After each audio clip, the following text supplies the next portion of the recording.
What is going on, everybody? Welcome back to the Schilling N Stunna podcast. Today we're going to be hitting you with our upvotes and downvotes from week one, starting off with upvotes. So these are just going to be the teams that we felt shined and didn't disappoint, and then on the other side will be the teams that did disappoint. So starting off my list, I got Pittsburgh, Kansas City, Miami, Buffalo, and Minnesota. Okay. We hit on a lot of the same. So I got, of course, Buffalo Bills, man. To me, by far, I ain't gonna say by far, but they definitely look the best, man. Buffalo Bills, Kansas City Chiefs came out right away. I thought it was good for them to put their stamp on things. They look awesome. Minnesota Vikings, man. I don't know if they can keep this up, but I think it's a hell of a start for them. A lot of good from them. Miami Dolphins as well, and Tampa Bay Buccaneers, man. They came out and they was dominant against the Cowboys, man. I think I would have to put them in there, man. They look good. Just to hit on the Tampa Bay thing, watching that game now twice, it looks like the score should have been 49-3, not yeah. Was it 19? Not 19. Yeah. Not 19-3. That's crazy. Like we were getting smashed out there, and it looked way worse on TV than it did at the end of the game. Pittsburgh. That's a good team, man. Pittsburgh really impressed me this weekend. I gave them no chance, and that's on me. They do have Mike Tomlin, so looking back at it, Tomlin versus Zach Taylor, I take Tomlin all day. And they seem to have a nice remedy. It sucks they lose T.J. Watt, but that man Minkah is a beast, bro. So if they can just be the defense, man, physical on defense, they got a good kicker, so they're gonna win special teams. They got Najee. Najee got hurt though. I'm not sure what happened there. He said it. He said it. Okay, cool. Weekend, so but no, Pittsburgh, man.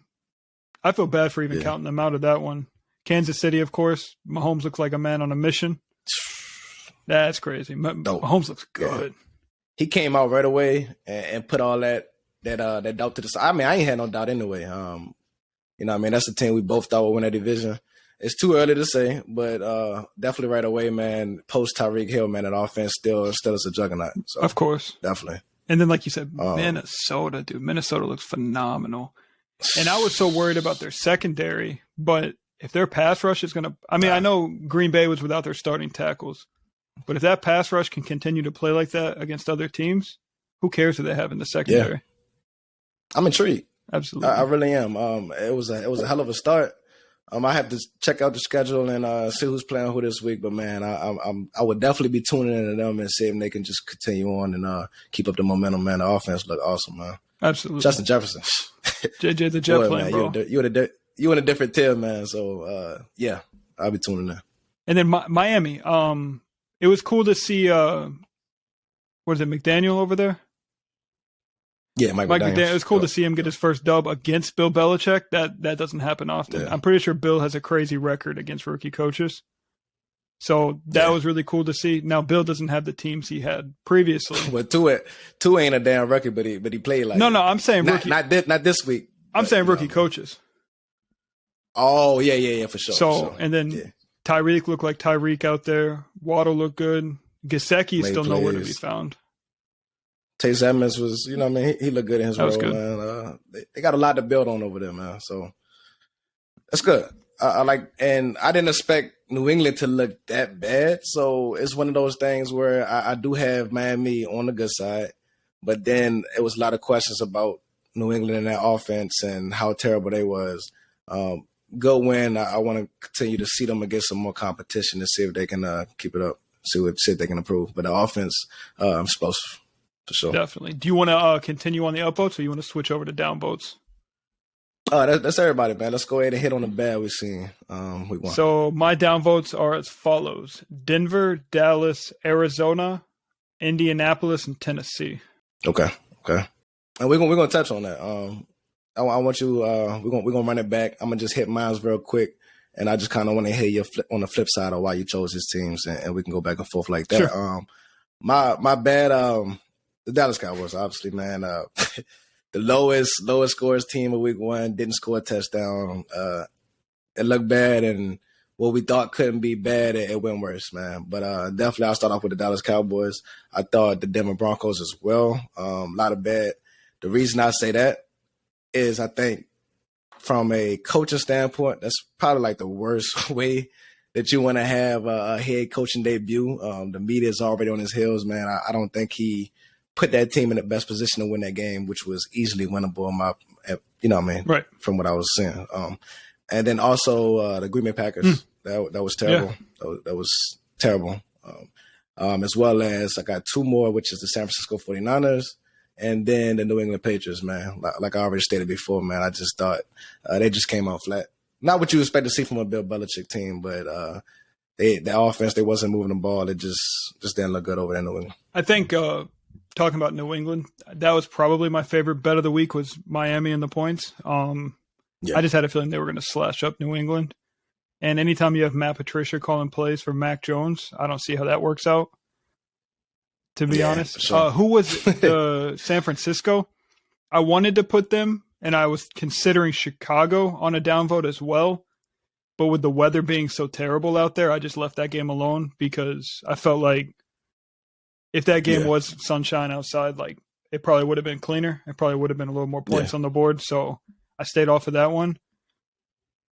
The Houston game, you cannot tie with Houston. That's crazy. Nah, I agree.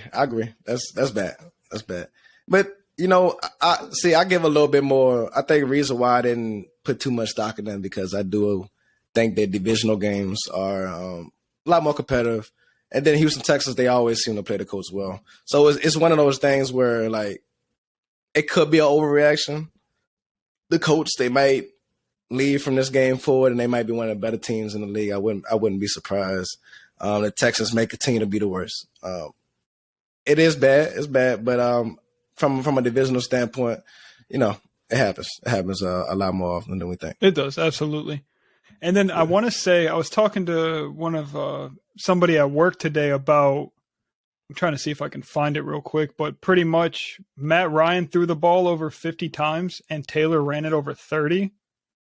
Yeah. So I don't understand how that happens and you still tie the game. But I know I wanted to put an upvote on Detroit actually and Houston, but I didn't do it because they lost and tied those games.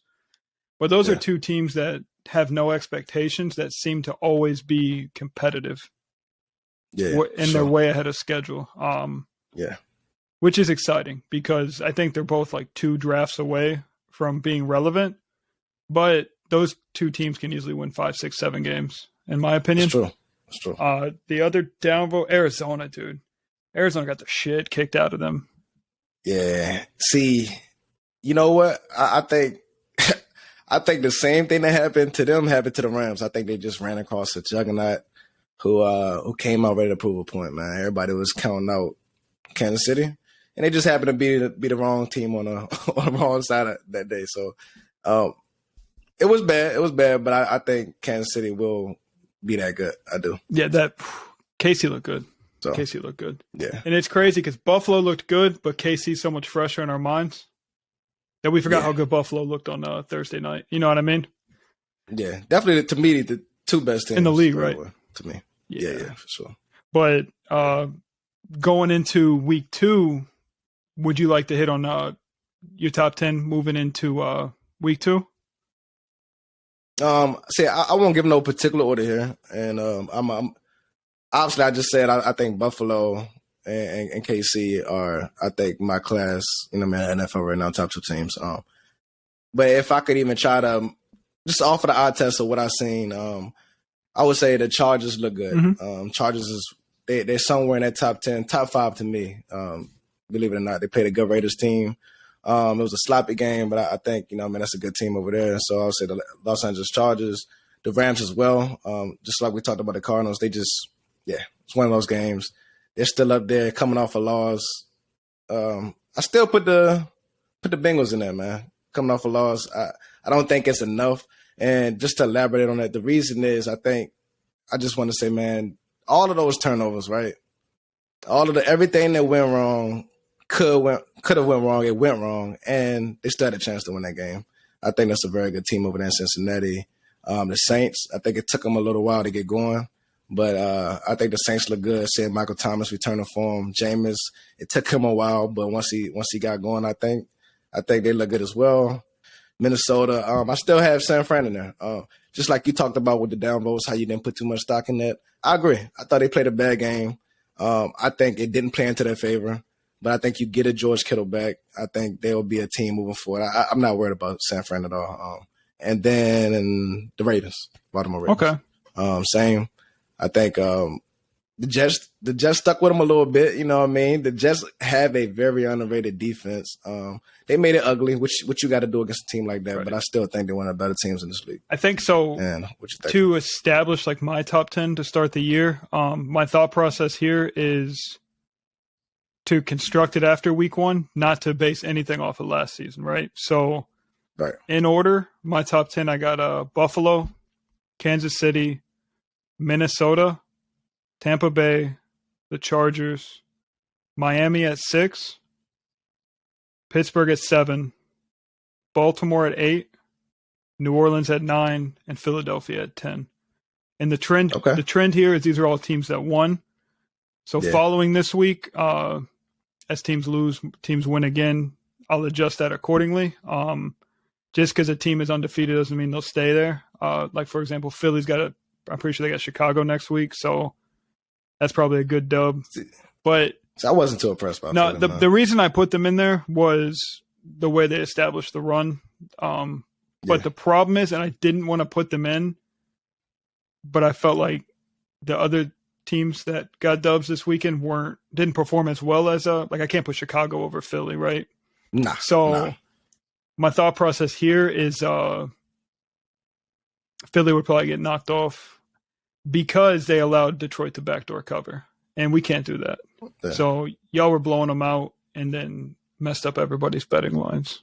And if you start messing up the spread, I got a problem. Yeah. But I mean, I do think Philly is. Don't get me wrong, that's a good football team. But I'm not impressed. I don't look at it like a statement win or anything like that. I think they have a lot to continue to build on for sure. And I'm glad you mentioned the Buccaneers. I think I left them off my list, but that was my 10th team. I think I named 9. So we'll agree. I actually got Tampa Bay as my 4th team behind the Chargers. I got them at 4 as well. Yeah. And then Tampa Bay, the score doesn't show it, but like I mentioned in a previous episode, like that game looked like it was 49-3. It didn't look like 19-3 at the end of the game at all. So especially the way Jerry and all them were walking around mad after the game, you would have think we got waxed, which we did. It just didn't show on the scoreboard. You know what I mean? The stats showed it. So it was dominant. It was dominant. But this is the Schilling N Stunna podcast. You got any final words? Yeah, just continue hitting that like, share, and subscribe button, man. Continue to look forward to week 2. We'll be back, and just stay tuned. We're going to be dropping some waiver wire picks, different things like that. Stay tuned, man. We appreciate y'all. Peace. For sure.